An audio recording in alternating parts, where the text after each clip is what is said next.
Welcome to episode 31 of the Practice Squad, a show where we talk about football and make the replacement refs look like pros. I'm your host and fourth string quarterback, Jeremy, joined each and every week by my co host and backup long snapper, Joseph. How's it going, man? Well, there's balance in the force in the universe today as Darth Vader and Palpatine have been defeated. Ooh, that's harsh. That's harsh.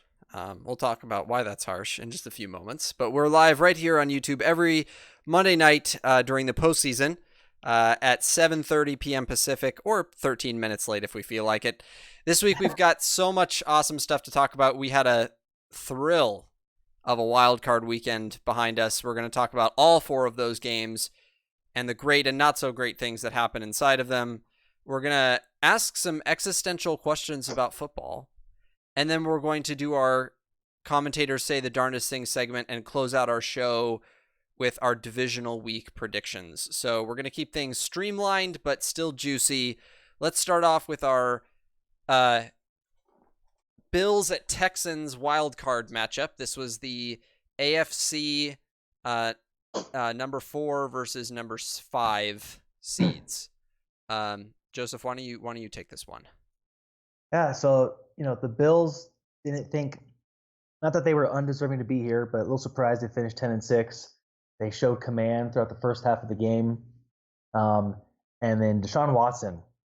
Wow, that guy. I mean, he still was running around the field, and he still needs an offensive line. I'll tell you what, he looks magical when he does it, and he was their lead rusher. He had a good game in the air as well, and pulled off a great comeback to beat the Bills at home. So, yeah, exciting. Those are kind of overall cap right there. But went to overtime. I don't know when the last time I saw a playoff overtime game, especially in a wild card week. But it's got to be a while, right? Yeah, I mean, I don't have the numbers in front of me, but yeah, I think it's been a while. So yeah, very exciting game. Bills have promise going into next year. I think they are legit, but they have some room to improve. But Sean Watson and the Texans look good. Glad to see J.J. Watt back. Glad that he was back in time. I know he had the injury and that really hurt him. So excited to see what they'll do next week. I really thought that it ended up being the pass rush for the Texans that pretty much sealed this game. Like, they had several critical pressures and sacks in that fourth quarter that either caused punts or just kind of threw off Allen's mojo, because he was playing really well. And to be honest, a lot of this game was placed on his shoulders, and I thought maybe a little bit too much was put on his shoulders. He had 264 passing yards, no touchdowns, but no picks, and he had 9 rushes for 92 yards. So he had a 10.2 average. He was tearing it up on the ground. He did lose a fumble. What was that? I'll say, but yeah, his completion percentage was pretty bad though. 24 of 46. Right, yeah. So it was just over 50%. And you could clearly see that the nerves were affecting his decision making in this game. Like I thought, especially in the second half, once the Texans started to come back, I don't think he handled that too well as far as nerves go, and that's understandable. I mean, I think he's like 23. This is his first playoff game. He's got a lot of growing to do, but I thought he played really well for being in the playoffs for the first time, being on a winning team for the first time. And so I don't know. I liked a lot of things that I saw, but I was mentioning this to you over the weekend that I thought that he had so many ups and downs in this game. And it wasn't like it was up, up, up, and then down, down, down, and then that's it. It was like up, down, up, down, up, down, up, down, the whole game. Like, you thought they were out of it, and then he'd make a play, and then they'd get back in it, and then he'd make a stupid decision, and then they'd go tear it up, and then fall down, and it made the end of the game so exciting. The comeback, and then that fourth down stand where they caused the Texans to turn it over on downs, and you thought, okay, the Bills are looking good, and then they go to OT, and it's like just back and forth, and it ended up being Deshaun Watson doing his late game magic that put him over the edge. But I have a question. I'll ask you a question, and then you can say what you're going to say.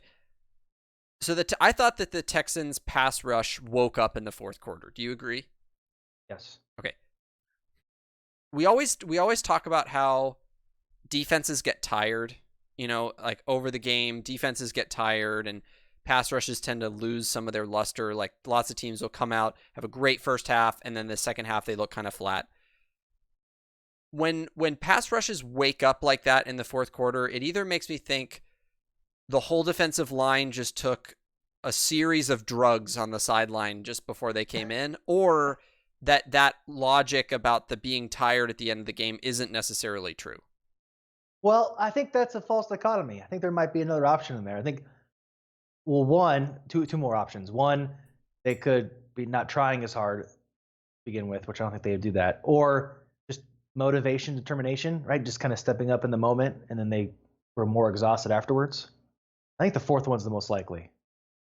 But if that's okay, so yeah, I think the not trying thing is probably not the case. And I think the second option you said is, I get that. Like, I think that's right, but I don't necessarily think that means that they were more or less tired, right? They just found more energy. Yeah, I mean, think about what happened with the Falcons and the Patriots in the Super Bowl. They were just ecstatic the first 2.5 quarters, and they got gassed in the third quarter, but then they still had some fight in them in the last quarter, but just couldn't stop. So I don't know if it's a physical thing or a psychological thing or both. But whatever happened, they found their grooves at the end there. Yeah, I want to say it's probably more mental/psychological than it is physical most of the time. That's fair. That's a good segment because I was one of the two things I was going to say is actually about the pass rush. So I'll just well, go for it. Yeah. So both offensive lines were sloppy and they were chasing each other down. So listen to these stats. So Deshaun Watson was sacked 7 times and was hit 12 times. QB hits of 12, which is a lot. Josh Allen was sacked 3 times, but he was hit 11 times. So they were just going after each other, and so both offensive lines were a little sloppy, or the defensive line was going after him. But I think that created for a good game where both teams have defined strengths and weaknesses, and they're not complete teams. Either team, if they won, I would not suspect to go very far in the playoffs because they have some things to improve on. And their record of 10-6 reflects that for their season. But I think that's what made the game kind of exciting was that they both had strengths and weaknesses and were kind of sloppy and made it back and forth. So overall, fun game. And then the second thing was just Jeremy and I have discussed quarterback rating versus passer rating, and I've always had beef with this, and just the inconsistency between the two. And so Deshaun Watson was 20 of 25, okay, 80% completion percentage, 247 yards, which is good. It's a really good average, 9.9 average, which is good. 1 touchdown, no picks. His QBR, new fancy end all stat, is 47.3, which is 50's average. So it's saying that he had a below average game, which I think the eye test says that he didn't. He had above average.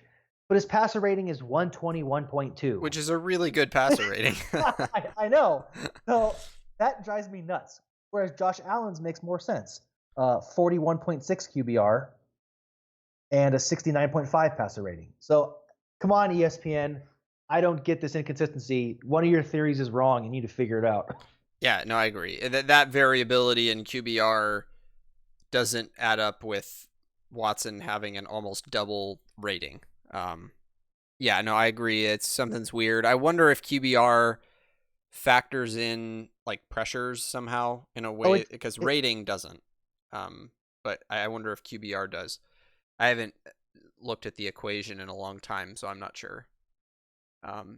But the most important thing about this game was not that, Watson is a miracle maker in the final minutes or that the Texans have a pass rush with J.J. Watt now going into the Chiefs or that it was overtime.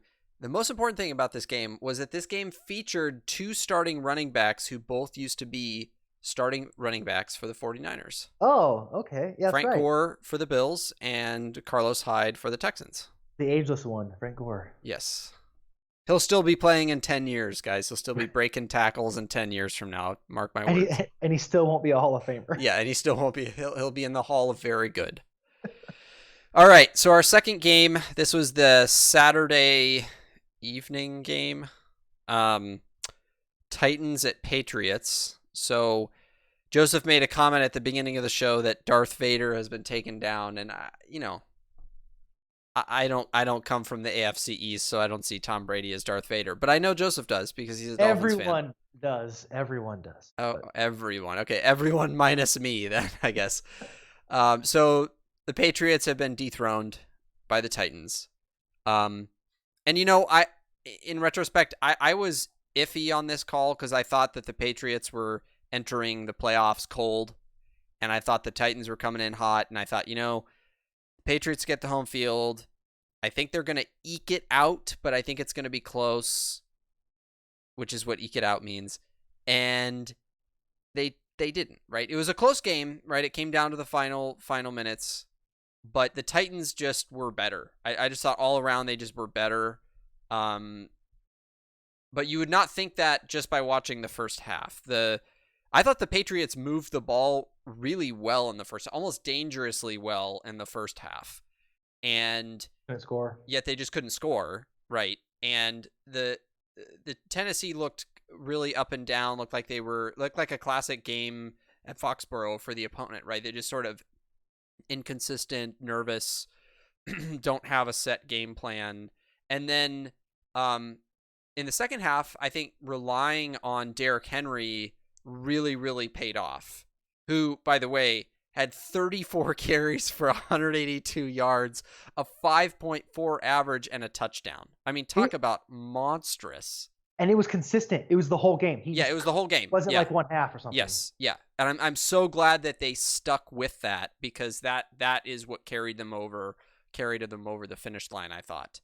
And the pivotal moment, though, to me was, and Joseph, you should remember this, the Titans goal line stand with 3 minutes left in the first half. Yes. Yeah. That was great. That was probably what won them the game. I thought that they were not, I forget, was it 10-7 or 10-3 at that point? I think the Patriots were up at that point, weren't they? Yeah. I want to say it was 10. Oh, no, sorry, 10-7. I think 10-7. The Patriots were up 10-7, and then they kicked a field goal in that because of the goal line stand. They had to kick a field goal, so they went up 13-7, and then the Titans closed out the half with a Derrick Henry rushing touchdown. So that it was 14-13 at half. And then the Patriots never scored again after that. And the Titans only scored because Logan Ryan, who had a terrible dropped interception in the first half, redeems himself with a game-icing pick six, with 9 seconds left in the fourth quarter. Who also used to be a Patriot. Yes, who used to be a Patriot. And that ended the game. And I what a phenomenal way to beat the Patriots in Foxborough. I mean, it was incredible. And I gotta say, I'm really warming up to Ryan Tannehill because I've ragged on this guy for years now because he just was he was Ryan mediocre with the Dolphins, right, for years, and now he's found his own with the Titans. And sometimes all it takes for these guys is a fresh start, and that's true for coaches too. He was fearless in this game, man. He can stand in the pocket and pressure. He can throw accurately. He can throw short. He can throw deep. He can throw play action, and he can run. That first down run on 3rd and 2. Do you remember that play? I don't. He takes like 2 guys with him over the line. I'm sure I would if I'm sure I saw him. I'm sure it's on the if you go to NFL highlights, it's there. Yeah. Gosh, I love seeing that. I know coaches like cringe, right? Because you don't want to injure your quarterback. Oh But wait, no, I do because remember it was by his sideline and his teammates got all excited. yeah, it was great. Yeah, It was yeah, so great. So I just hope we keep seeing this Tannehill, right? Because he's got the talent. I think he just has never had either the has never been in the right mental space, or just hasn't had the right surrounding cast to bring out what makes him special. yeah. I think it's been an internal motivation thing. You look at his stats from this game and they're nothing to boast about. But I'm looking at it, I'm like, wait a second, I could have sworn he played better than that. So don't know exactly what was going on, but he seemed to play better than what the stats show. Um, I and it think it's definitely because was. I think it's just because they relied on the running game so much, to be honest. Yeah, it was the Derrick Henry show. Yeah, because they had 16 pass attempts in this game, but they had 40 rushing attempts. Yeah. So he was managing the game and he had some good plays, but his stats just weren't flashy. Whereas Tom Brady just looked defeated, and I don't say this to be punny, but he also looked a little deflated.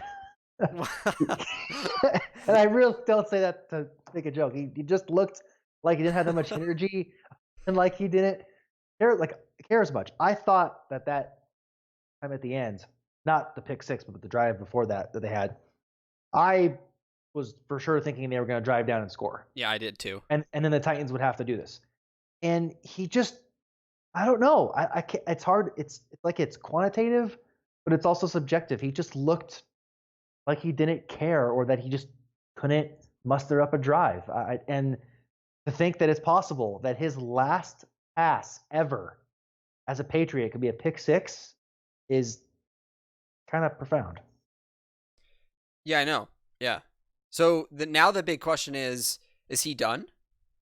So here's the thing, and I'll do a little joke first and then get serious. So Brady, Timmy Slim Jim, this is why you should have retired after the Falcons game, because you will not, and Patriots fans knows this, and it's probably bothering them. You're not going to leave on top like you did, and you've actually probably would have left better with 5 rings than you now will with 6 rings. Though that sounds like a paradox. Leaving after the Falcons game would have just been perfect. The Rams game was like meh. I can't see how they're going to get better. He's still going to be a good quarterback, and he still would be somewhere in the probably 8 to 12 range or so moving forward. But I don't see them as a Super Bowl contender, and I don't think he has enough. He doesn't have ice in his veins anymore. He says he wants to play till he's 45. I think he's turning 43 next year. But just Did he say? Wait, when did he say that? I think he said a couple years ago, like his goal was to play till 45, and that still is his goal. But Kraft. That was back when he thought his team was going to be better. So the Patriots are in a tough position because Belichick, there's no reason to get rid of him. Like he's, you can age as a coach, and he hasn't shown any signs of being worse of a coach or not. But Brady, it's not just the fact that they may not be Super Bowl contenders with him, but you want to have someone lined up. We thought it was Jimmy G 3 or 4 years ago. Yeah. And we thought we were going to have this seamless change to him, or is it Brisket? Oh, Jacoby Brissett. Well, he's Brissett. He's the backup. He was the backup for a little while. Yeah. Yeah, they both had a little bit of playing during the first 4 games when he was suspended, and then he ultimately, they won the Falcons Super Bowl. But I don't know, man. They're in a tough position because they don't have a backup, and they haven't been training anyone. And so, but their team is still pretty good. And if you got someone in there like now, then they could be a legit team in a couple years. But if they don't do that and they hang on to Brady, then the talent they have now may leave, and then they may have to go do a rebuild. My goodness, think about the Patriots in a rebuild. But it may happen. And it may happen if he stays too long. And the Bills are going to get better, right? The Chiefs, if they're going to get better. The Ravens are still going to be good. The Steelers are definitely going to get better. It may not be great enough, but the Steelers are going to be better because of all the stuff that happened to them. So this is a crucial time. If they want to stay good as a team and organization, I think it would hurt them if he plays next year in the long term. And if he really wants to win on leave on a winning note, that ship already sailed, and he should have retired after last year. Like, why would you not retire after getting a sixth ring and starting to show a little bit of signs of slowing down? So the whole organization, especially Brady, have put themselves in a tough situation, and I don't know what they're going to all figure out. But I think he should retire, and it still be decent enough. And he's still like, you know, TB12, and it's awesome, and he's had a phenomenal career. But he should hang it up. Yeah, huh. Yeah, I just don't know what they're gonna do at quarterback is the thing, because let's see, they're gonna be 23rd in the draft next year, and there's some good QBs, or at least one really good QB coming out, but the Bengals are probably gonna pick them up. There's other teams that need QBs. I just don't know how they're gonna maneuver that issue. I wonder if they maybe try to draft someone. It would be so unlike Belichick to trade up for someone, though. I mean, he tends to get value late. I mean, Jimmy was actually a second round pick. Well, the thing So is, they were going to have a later first pick. By the way, we're back on live. It can be heard now. yes, Um, so I'll explain what happened with that later. By the way, if nobody, yeah, I'll explain what happened with that later. I had a little bit of a technical issue, and we're on YouTube Live. Don't worry if you missed the first 20 minutes or so, 25 minutes of the show. I'm recording the full version locally, so I'll delete the video that's live now and then post the full version later so that you can rewatch the first chunk. So it's not lost in the ether, it's there. It's just you guys missed it live. So apologies for that. Go ahead, Joseph. um, they have a later draft pick. This is not so Joe Burrow, like we talked before, this is John Elway, Peyton Manning, Andrew Luck, right? But after that, it's not very deep. Next year is a deep quarterback class. So it's not as top heavy, but it's going to be solid. But that just extends the issue by 1 year. So I don't see them going for a reach for this year. I don't think there's anyone really worthy of it. Maybe there's a guy from Oregon who may fall. If he falls, he has the frame that they may want to go after. But he then has to sit behind Brady. And now I would say that Brady has to play, and Brady has to accept the role of training him. Like if they can't work that out as like hey, all right, Brady, we'll let you come back 1 more year, but you got to help this kid out and blah blah. Then it's a mess because if he doesn't train anyone, and he stays too late, and they wait till next year, that's the worst case scenario. Right. So I don't think they can realistically get a good enough quarterback this year unless someone falls. So, and there's no way they're getting Burrows because the Bengals are going to hold him high ransom. So there's no way it's going to happen. The Bengals are going to get him. Oh yeah, absolutely, without a doubt. And he's from Ohio, so that it's his home state. A shoe in. Yeah. All right. Did you have any more thoughts on the Patriots game? No. All right, so let's move on to Vikings at Saints, which I personally think was the bigger upset of the two, just because I think the Patriots people knew had shown cracks, yet the Saints were a team that were actually firing on all cylinders on offense, had home field advantage, looked like they were unstoppable, and then the Vikings come in and do what they need to do. So overall, that last play aside, which we'll talk about that last play, I thought the Vikings earned this win. This was a earned win against probably the biggest home field threat of the playoffs this year. And their defense did just enough to mitigate Breeze and the Saints' strong running game. So there was a couple situational things that I can point out, but at the end of the day, I thought this was just a good slug it out NFC matchup. I gotta say, can the league invest in top-down camera angles? I know that goal line where it's like just off by a few degrees. The Cook touchdown, is that the one? Yeah. Yes, Can we just invest in Perfectly with orthogonal. or is the NFL so poor that they can't invest in this technology? Like, number one, invest in top-down camera angles, and number two, put a sensor on the ball so that we know where the ball is at the end of a play. Oh yeah, talk about that one Thielen catch. Yeah. Well, why don't you talk about it now? Because I just so ridiculous. I've seen so many incorrect ball spots that would have been first downs in critical situations or wouldn't have been first downs in critical situations. Balls that get spotted feet away from where they ended up or where the guy was tackled. Like, just totally incorrect ball positions. And it's such an inexact aspect of the game. You'd think it would be the number one thing that one of the things that they'd be looking at to improve, yet we don't hear anything being talked about. For years there's been rule changes and meetings about rule changes. Nothing ever comes up about ball spots. Yeah, I mean, how often have we seen, not just in a whole game, but even at crucial moments where you have like 4th and inches or 4th and short or even 3rd and inches or 3rd and short, and yet the margin of error, plus or minus on how far off a ref can get, is probably at least half a ball length, probably more like 2 or 3 football sizes. So it's well within the margin. The margin of error encapsulates how many times we've seen 4th and inches, which means it really affects the game. And yet, you're right, nothing has really been done. And so one of the big plays we saw was a big important drive, and Adam Thielen caught the ball as a 3rd down.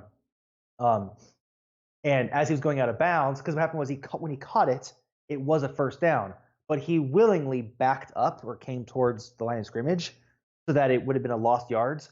But as he was tackled, he did like this 360 thing, and he flung his arm out, and he easily got the 1st down. And when they spotted it, luckily he made it, but from visually it looked like the line was off and that he was going to be short. So he ended up barely making it by a few inches, but in reality they spotted the ball probably at least 1.5 feet, 2 feet short, which is unacceptable in that situation. And then as for just a general game summary, it's a little paradoxical. The Vikings did earn this game, but in a way the Saints did give it to them a little bit. But the Vikings earned it still. It wasn't like the Saints completely just gave it to them. It's that the Saints failed to execute.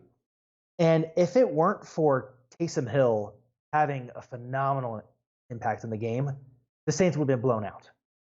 I mean, Taysom Hill kept them in the game, and they still should have won. I think that fumble by Breeze is inexcusable. That was bad. watched the replay on that. Like, obviously, I wanted the Saints to win, but I'm not upset the Vikings won.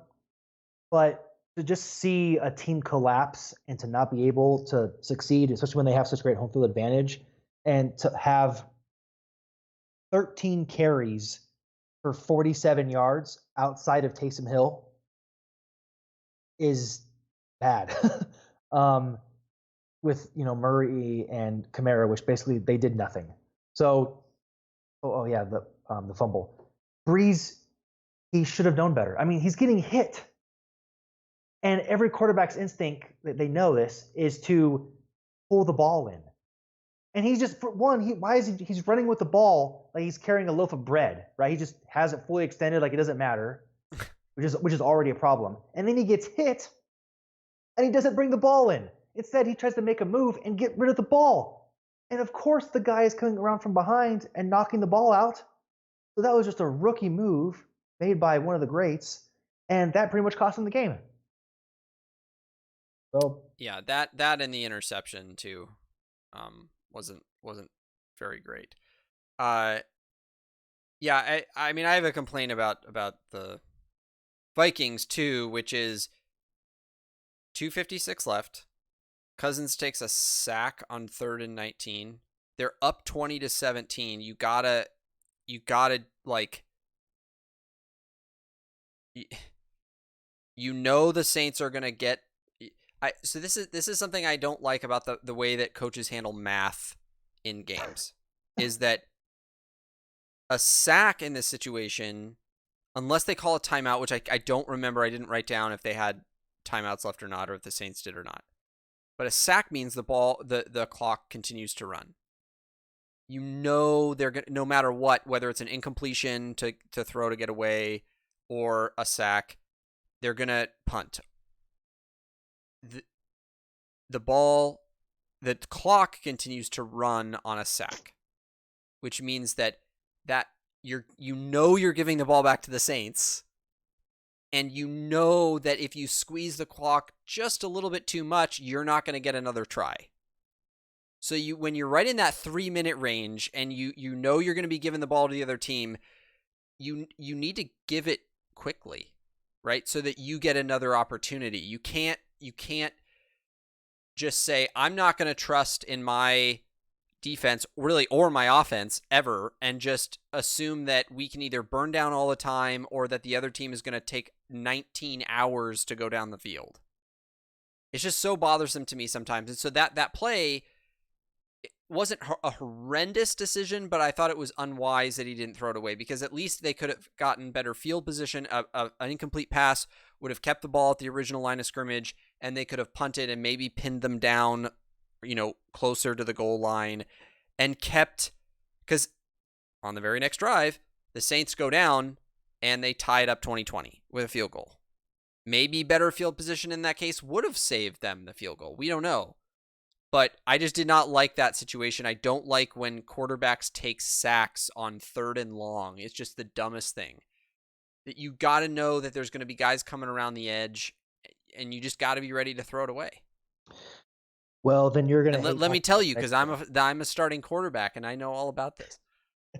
No, but seriously, you just can't take a sack in that situation. I don't know if you heard me, but I said, then you're going to hate talking about the next game. I know. I'm dreading talking about the next game, but I have a couple more comments about this game. I think so. Number one, the Thielen fumble should never have happened because there was a false start. That's unacceptable. It's unacceptable. Was it not called? That was not called. That was not called. I must have missed that. I remember the fumble vaguely, but I don't remember the false start. How hard is it to call a false start? There's a line judge that's dedicated to doing that. That is their job, is to look at the line. So then there's a fumble and a turnover, and you just can't. That can't happen in any game, let alone a playoff game. But the thing I really want to talk about, and this is I think the topic of the most controversy, is the quote unquote push off in the end zone by Kyle Rudolph. That when he caught the game winning touchdown to put the Vikings over the top in overtime. Did you believe that was a push off that was worthy of OPI? Oh, man, it's right there. I am trying to not let my desire for the Saints to win get in the way. I think I can mostly do that because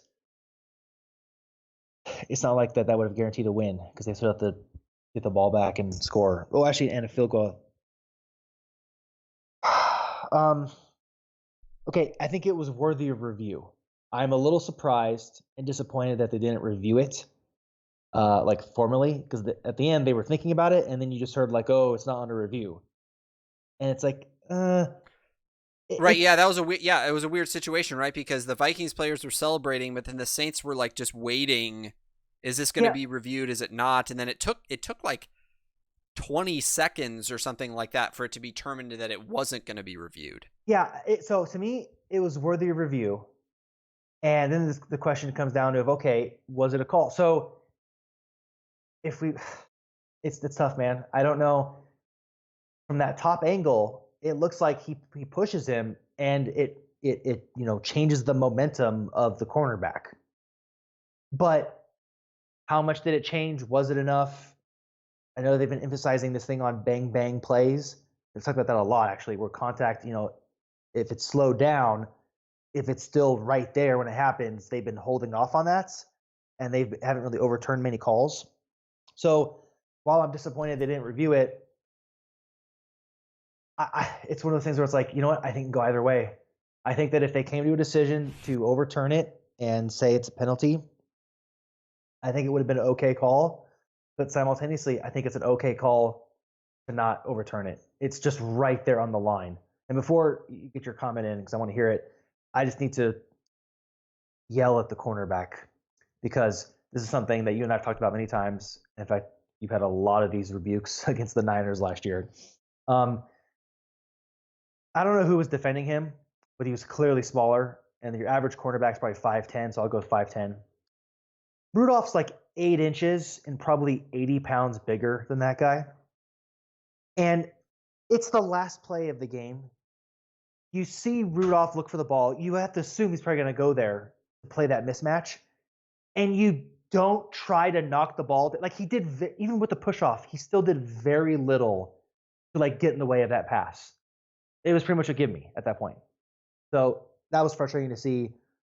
And cornerbacks just need to be better at getting in the way and doing something about it. And he didn't, push off or not. So Yeah, I mean, in watching the replay several times, the corner initiated contact at the beginning and was definitely scratching and clawing with his hands on Rudolph's arm for a while before Rudolph slightly pushed off.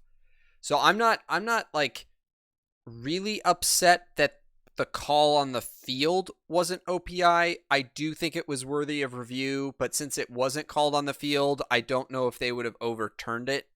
yeah. But yeah, I agree. The corner,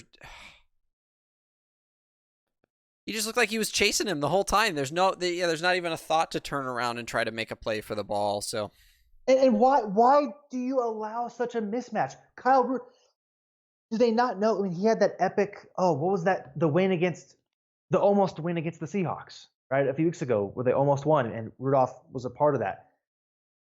Most of his touchdowns, if not all of them, have been like in the red zone or like right there.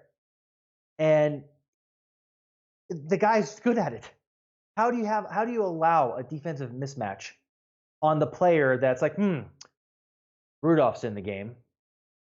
I wonder if it's going to go to him. We're going to play this mismatch here. How do you even allow that mismatch? So that's shame on the Saints for that. yeah, I agree. Fire their defensive coordinator. Speaking of more shame, we have another game to talk about. Yeah, we have one more game, the worst game of the weekend. No, actually, this was the worst game of the weekend. So, Seahawks at Eagles, final game of Sunday afternoon. Seahawks win 17-9, which, ironically enough, was the same score as their regular season matchup. Seahawks also beat the Eagles earlier in the regular season at Eagles 17-9. So there you go. Eagles, I don't even know what I'd be feeling as an Eagles fan after this game. They hobbled into the playoffs. Now, they did win. I think they won four straight. Yes. To make it in. So they passed a fumbling Dallas team to just barely make it in. And then they had actually been scoring a good amount of points, but they were without a lot of their best playmakers on offense in this game. And they definitely blew a couple of critical opportunities to tie the game. Namely that drop by, what's his name? Sanders? Is it Miles Sanders? Oh, yeah, Miles Sanders. Yeah, the pass to Miles Sanders. I think it was a McCown pass to Miles Sanders. He should have caught that, man. Yeah, he should have caught that ball. Absolutely. Oh, yeah, that's right. That's the text I texted Jeremy. Yeah, you said he should have caught that. Yelling at him, saying... Yeah. That being said, I thought the Eagles, with the roster that they put on the field, and as the commentators even said at the end of the game, like they were pulling guys off the street to be on this team because they had so many players hurt. I thought they did okay against a Seattle team that, generally speaking, plays teams tough. But Seattle showed enough cracks for I think that they should have been able to pull off a home win. Wilson's stats looked better on paper than they actually played out in the game. He had several big chunk yard plays, but he didn't command the game like we've seen him do in the playoffs. But I just want, before I give it off to Joseph to give his thoughts, we just got to shout out to Josh McCown. I mean, this guy, 40 years old, he's been on 100,000 teams, and he came out and gave it his all. Not only did he give it his all, he had an 11-yard run, which, just imagine a 40-year-old man running down a football field 11 yards and then getting tackled. He has 5 carries for 23 yards, which is respectable for a man of that age. He did everything he could. I think everything that was within his power to do, which of course his power involves innate mistake making, right? Because he's ultimately not very good, but he did what he could, and it was just a bummer. He was super emotional after the game that he gave everything he could and couldn't pull it off. But he should have never been in the game, because Clowney should never have hit Wentz on the head. In watching the replay, it looked kind of targeted to me. I'm not going to dwell on that too much, but it looked kind of targeted to me. It was a no call. Should have been a 15-yard roughing, or not roughing the passer, but unnecessary roughness play. And that sent Wentz to the locker room for the rest of the game. So who knows what would have happened if Wentz had stayed in the game. Maybe they would have still lost, but you got to think they had a better chance with Wentz out there than McCown. Yeah, and to be fair, the Seahawks team, if they had Carson at running back, they took a huge loss. The Seattle team was really hot, and they probably, they might have beaten the Niners, but they would have steamrolled this team and kept going. And so I guess the injuries, they weren't definitely, it's not, equal ultimacy here with the injuries, but because Lynch didn't really do anything. But yeah, shame that the Eagles couldn't pull it out. We also want the Seahawks to lose every year, all the time. But they did hobble into the playoffs. Certainly wasn't unexpected. But yeah, McCown, there were a few times where it was frustrating to see him not get rid of the ball. Took a lot of sacks or a lot of times where he tried to run. Not that he was trying to run to get a first down, but he just wanted to secure the ball so much. It's like it just hit the mind. He hit his mind. It's like, I'm going down. Is that like a little kid that didn't want their candy taken away? Yeah, it's like, no, man, you got to get rid of the ball. You have to make this an incomplete pass or something. And at the end, so 2 things for the end. One, you cannot let your last play of the game be, I'm going to run 3 feet and then get hit and go down. Like, even if you just throw the ball in the air like it's 3 flies up, and that's a better chance than getting hit and ending on 4th down. Right, because that was a third. That was 4th down. That was 4th down. Yeah. Yeah. So it's like the game's over. Like, you throw the ball up in the air, at least it's kind of exciting for a bit, and you have a better chance of your receiver. 1% is better than 0%. Right, because if it's intercepted, it doesn't matter, because if the ball fell, it would be turnover on downs anyway. Yeah, so right. That was frustrating. But what really bothered me about that drive was leading up to it. It's like they didn't realize that they had to score a touchdown, because they didn't do anything on 1st and 2nd down, and then they had nothing on that. It was 3rd and long, and they didn't do anything. And it's like, guys, you have to score a touchdown here, because if you kick a field goal, you have to get the ball back and then score a touchdown, so that field goal is redundant. And there's 3 minutes left in the game, if that. So it's like they didn't connect the dots. They had to score a touchdown, and they wasted, I think, 2 or 3 plays on that last drive, and then just ultimately lost the game. So frustrating, but somewhat understandable, especially with Wentz going out. I would be frustrated and sad if I was an Eagles fan, but at the same time realizing, hey, the Seahawks are a really good team. They didn't have Carson, and you guys did have to have some miracles to kind of get into the playoffs. So I don't think Eagles fans should be expecting like they were going to win or go far, but at the same time, it makes sense that they'd be frustrated with how they lost. Yeah, I am totally in the same boat as you. I think Eagles fans thought, and I think rightfully thought, that with Wentz in there that they could have pulled off a win against the Seahawks, but I don't think anybody in their right mind expected the Eagles to go past this round or past the next round. Yeah. Wherever they go to next, it would have been the Packers. they were to get blown out by the Packers. Yeah. So What's funny is there was a segment where I wanted to use as a commentator said darnest things, but I looked it up and it's legit. Chris Collinsworth made a statement that Russell Wilson is the best deep passer in the league. And I was like, oh my gosh, that is so worthy of a darnest thing.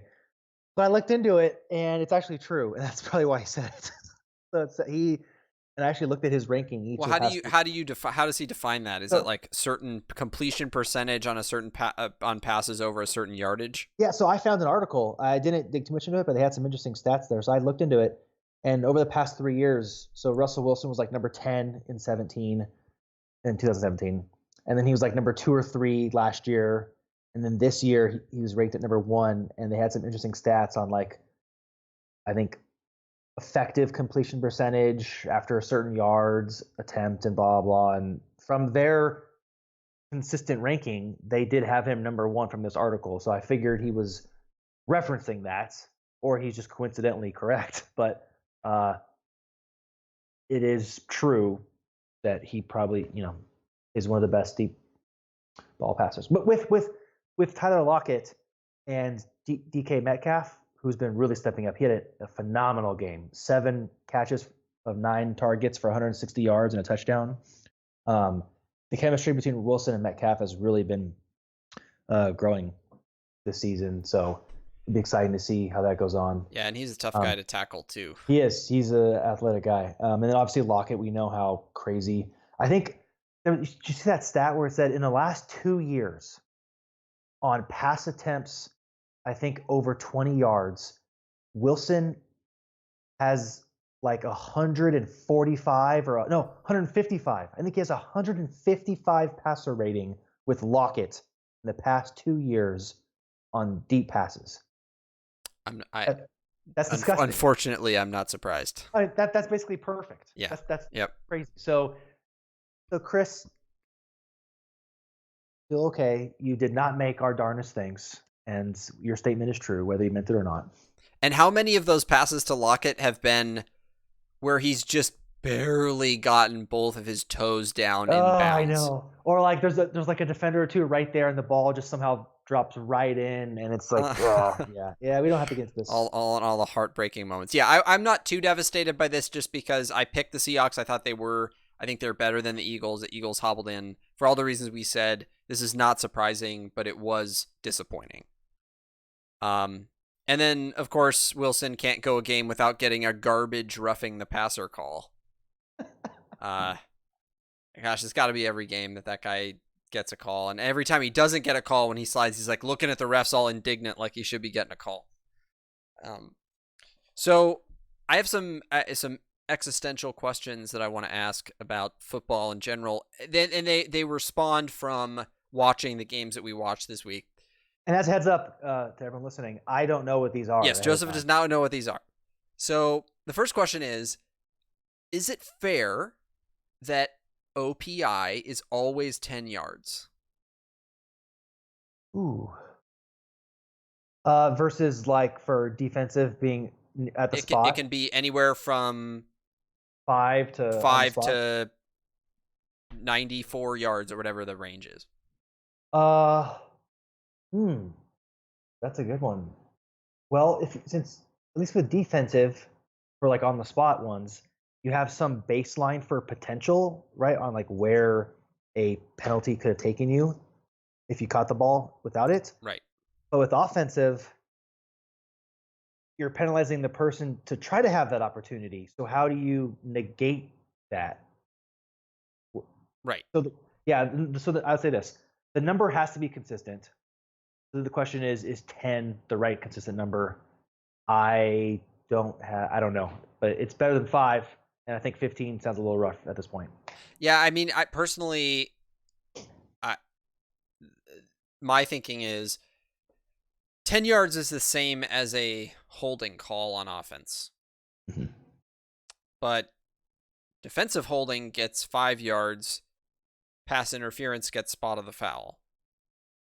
I wonder if maybe OPI should be more than 10 yards, or maybe, and I don't think this would work, this would be hard to enforce, but ideally it would be a situation of if the corner was in a position to catch the ball, it would be more than that.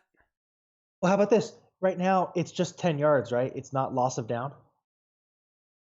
It's not loss of down. That's correct. So what if it was 5 yards and loss of down?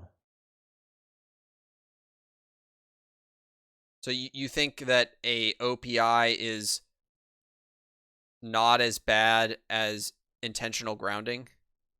Well, so I'm just trying to find a nice balance between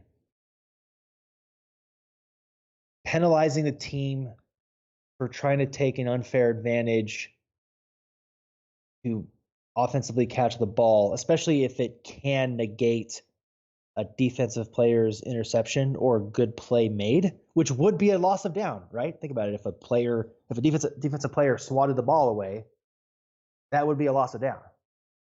Right. Or if he intercepted it, it'd be a turnover. So, right. but not trying to make it too tough, because intentional grounding is 10 yards and a loss of down. Right. Exactly.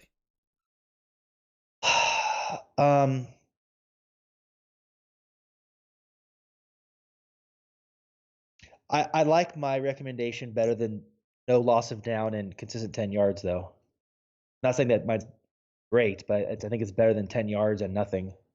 I agree. I think it's better. I'm not sure if it's the right one, but I agree that it's better. So the second question I have is, should both teams get a chance in overtime no matter what? Oh, absolutely. I mean, and the reason why I can answer that so quickly to those listening is we've talked about this idea before, and I've actually been the one to recommend going to the college style overtime, which is not only just way more exciting, but more fair and will just lead to quicker, more fun, crazier ends, and yet still be good. So, absolutely. I can't believe in all these years, one, how many years it took them to institute the rule to where if you score first, it has to be a touchdown, right? Because you in the past, you'd have teams, oh, you won a random luck coin toss, and now you can kick a 50-yarder and you win the game. And it's just pathetic that one, that even happened, and two, how long it took them to change that, which that was probably changed, I don't know, 10, 15 years ago, I think, maybe even sooner. But absolutely, especially in the playoffs, you have to have, because it really is just a coin toss. If the game is tied, that essentially says that 60 minutes of play was equally played out amongst both teams, and it was not enough time to finish the game. How then can you argue that essentially one drive by one team can then end the game? It makes no sense. You either have to go to a system like college football where it's fair and you have trade-off, or you play the entire 15-minute period and just keep doing that until you find a winner, and then maybe have some kind of crazy sudden death if one round's not enough because you don't want to keep playing forever. But to just leave it at one or two potential drives and not have both teams get a chance is ridiculous. And I can't believe that we even are playing, this far into the league's history with it. So, yeah, I think I don't think they need to play out the whole quarter to see what the score is, and then if it's still tied, go further, because I think that just unnecessarily tires out the team that's going to move on, and it isn't necessarily needed. But my reasoning on this has been that when a team wins a coin toss and they decide most of the time, except for very rare exceptions, to receive the ball, they're on offense, the other team's on defense. Those are two intrinsically not equal things. So why are you giving one team on the flip of a coin the opportunity to weigh one of their things against the other team's unequal thing? Especially when you had the whole game to do that and they ended up being tied. So exactly. Why not? Right. So it only makes sense then that both teams' offenses and both teams' defenses get a chance. And then when that is said and done, if a team is scored, then the game's over. Otherwise, they keep going. And I think the college sudden death system, I don't speak highly of college football, but I think their OT system is better than the NFL's. My third and final question is this. There's a third one. Yes, there's a third one. Third time's a charm, and then we're going to move on to our darndest things. But before we get there, my final question of the night is there a more emotional position than cornerback? Yeah, okay, I need some clarification. You mean are they usually the most emotional players, or does the role itself necessitate or imply that player is going to be emotional? The second one you said. Okay, though sadly I think the first one's also true, which doesn't make it helpful because we know they're divas usually like wide receivers. But independent of that comment, I'm going to say it's up there because of, when they give up a big play, or if there's a penalty that's not like a offensive pass interference that's not called, or a defensive pass interference that was bad, or they make a really good play, but someone thinks it's an interference call. Yeah, I'm going to say it's up there for those reasons. The only position that I can think of that might be past it is receiver. Okay. But I personally think cornerback's yields the most visible emotion on the field than any other position. All right. So our commentators say the darndest thing segment. Really quick. Yes. What made you think of that last question? Seeing Xavier Rhodes get burned by Deontay Harris and then go off on his teammates on the sideline about the blown coverage. Okay. Yeah. Like I said, all of these were inspired by things that happened in the playoffs, just not they made me think about the meta of football rather than a specific play, which is why they didn't fit into a game to talk about. So our commentators say the darndest thing segment tonight, we have brought to you by none other than our favorite commentator, Booger McFarland. In the Bills at Texans game, for context, this was on the Bills had the ball. It was a 3rd and 10, and he says the following. Oh, time. There's Yes. like 15 seconds left. Right, and there's not much time left. He says, I'll tell you what, if I'm Sean McDermott at this point, you almost just want a quick draw play, get a few yards, and spike it.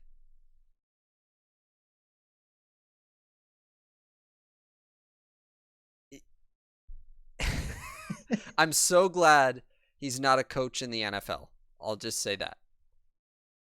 For those of you that don't understand why that's funny or ridiculous, it's because if you do a draw play where you only get a few yards on 3rd and 10, then it's going to go to 4th down.